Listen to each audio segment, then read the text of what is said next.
Fox's fiery energy filled Evan's office the moment she entered.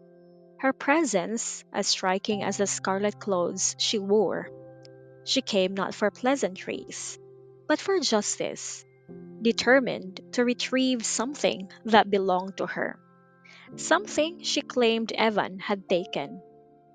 Though her tone burned with impatience, there was a trace of weariness beneath it, a sign that this argument had stretched on longer than either cared to admit.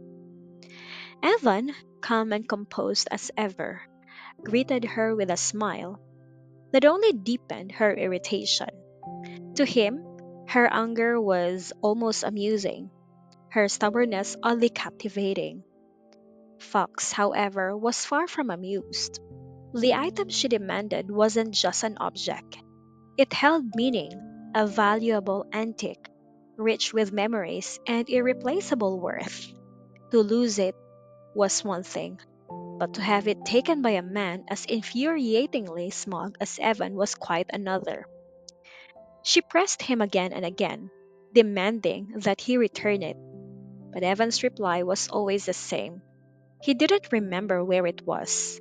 He had misplaced it, he claimed, tossed it somewhere without thinking. It was the kind of excuse that only made her blood boil more. How could a man like him, so meticulous in business, be so careless with something of such importance? Fox's frustration simmered into a threat. If he wouldn't return it willingly, she said, she would take the matter to his family, to his formidable grandmother, or worse, to his elder brother Zachary, whose authority even Evan respected. That was enough to make him pause. The York hierarchy was clear.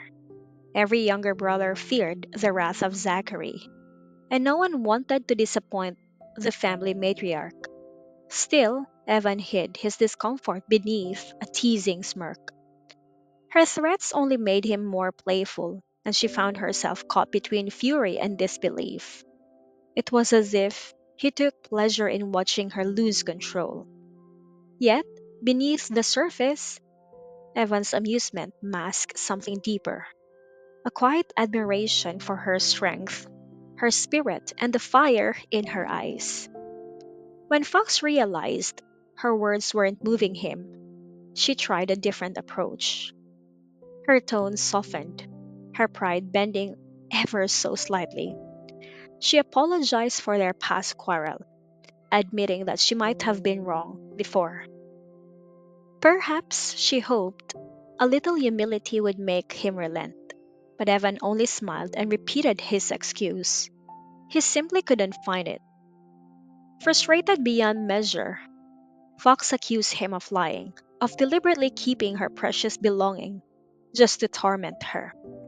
And though she wanted to storm out, she couldn't shake the feeling that he was hiding something. Maybe he really did still have it. Maybe he just wanted an excuse to keep seeing her. Evan's teasing grew bolder, suggesting that if she wanted to, she could involve Serenity, who was known for her kindness and fairness. But he also reminded her that Serenity was pregnant, another subtle way of delaying the inevitable. Fox realized then that she was dealing with a man who could twist any situation to his favor. Her anger peaked. There was nothing left to say, nothing left to argue. She rose from her seat, declaring that she'd had enough. If he weren't a member of the powerful York family, she might have taken matters into her own hands. And Evan knew she meant it. He moved to stop her, calling her name, but she brushed past him. Even so, Evan couldn't resist one last attempt to keep her there. He offered to take her out for a meal to make peace, but she was too furious to accept. The idea of sitting across from him and pretending to be calm was unbearable.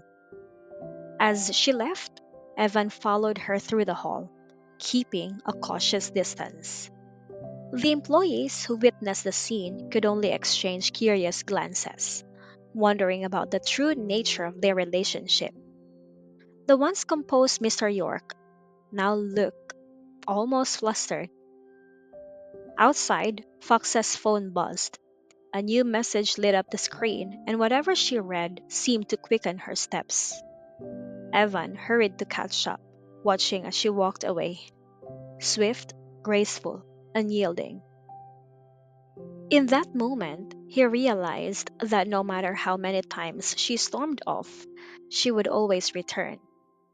For all her anger, her fire, and her pride, there was something that bound them, something far stronger than a missing antique. And as he stood there, watching the crimson figure disappear down the hall, he couldn't help but smile. Fox might hate him now, but deep down, he knew their story was far from over.